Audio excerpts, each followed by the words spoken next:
I'm here in Port Arthur, standing in front of what used to be a garage, and here you can see where it was once bolted to the ground, but that F2 tornado this morning carried it and took it over across the yard here. A pretty active scene here in downtown Beaumont in the Gilbert building. Now, I spoke to Beaumont Fire Chief Earl White about an hour ago, and he says the fire started in what we have now learned is the Gilbert building located on the corner of Pearl and Bowie. David Covey has made his rounds in District 21, hitting up the Gould Community Center here in Vidor, and then earlier this morning at Rogers Parks in Beaumont, talking to supporters working to get those last-minute votes. Jordan, I talked to BPD about what happens when officers show up for a mental health call, and oftentimes they don't know until they arrive, and what happens next, it varies on a case-by-case basis. The Shorkey Center has been around since the 40s and has been in this building since the 70s. Every year, the center receives just under $200,000 from United Way, but officials say sadly,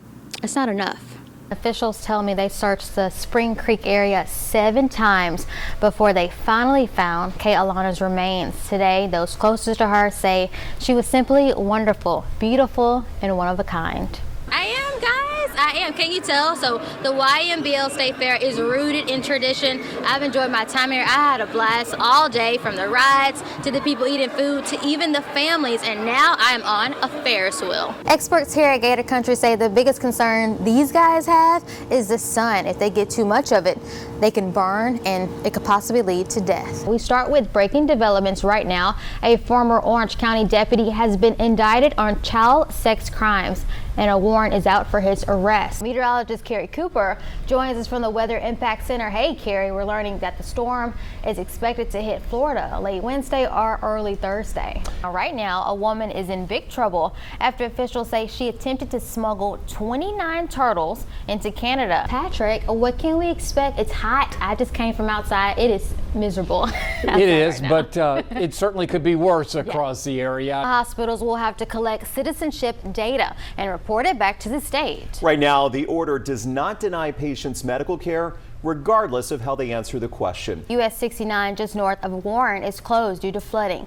This extra water is also impacting Toledo Bend Reservoir. The Sabine River Authority says if levels get just a little bit higher, they'll start releasing water again. I am going to really miss him. Since 17-year-old Tadron Carmen was little, his family says he's always lived a full life. He did fishing. He loved hunting. That full life was cut short after the Beaumont United senior was found shot to death Tuesday night. I had just called him at 8:03 and told him to come home.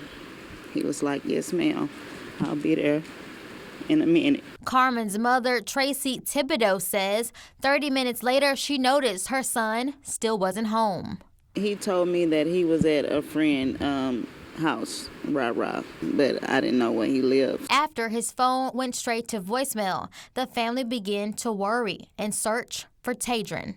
As we passed Shoshone, that's why we seen all the lights. Beverly West, Tadron's grandmother, says they pulled over. Moments later, a BPD detective confirmed that Tadron had been shot in his car. They identified him by his tattoo on his arm. The family believes he was in his car with several people, including 19-year-old Coy Wayne Dodd, who is now a suspect. This is like somebody he don't even should be involved with. And what the connection is, see, we don't know. Thursday, Tadron's family and friends gathered at his home to remember his life. I lost one of my closest friends. His parents now pleading for the person responsible to come forward. You need to turn yourself in, because you ain't nothing but a coward. And I don't know why you done that to my son. For 38-year-old Micah August, the owner of Mikey's Kitchen on Magnolia in Beaumont, the day begins early. That's the first thing. Once I get the grits out the way, I'm good on smooth sailing. Then he moves to cutting up sausage for seafood gumbo, all in preparation for the Sunday rush. When people eat it, I like to see their face, and when they hit their little dance moves, like, oh, this food good. Being in business only 1 month, the Beaumont resident and father of one says it hasn't always been easy. When I first started cooking It's when I had got laid off from my plant job that I had when I first came home, being incarcerated. Micah says it's no secret to staff or customers that he spent almost 4 years in prison. Me just dealing with the streets and got me where I had went, but I don't regret it at all. It's just an eye-opener.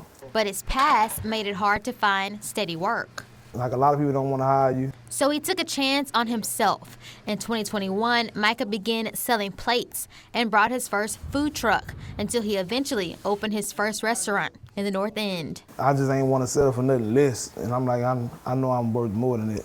He shares these words to people at home, hoping to rewrite their stories too. Stay positive and just change your thought process.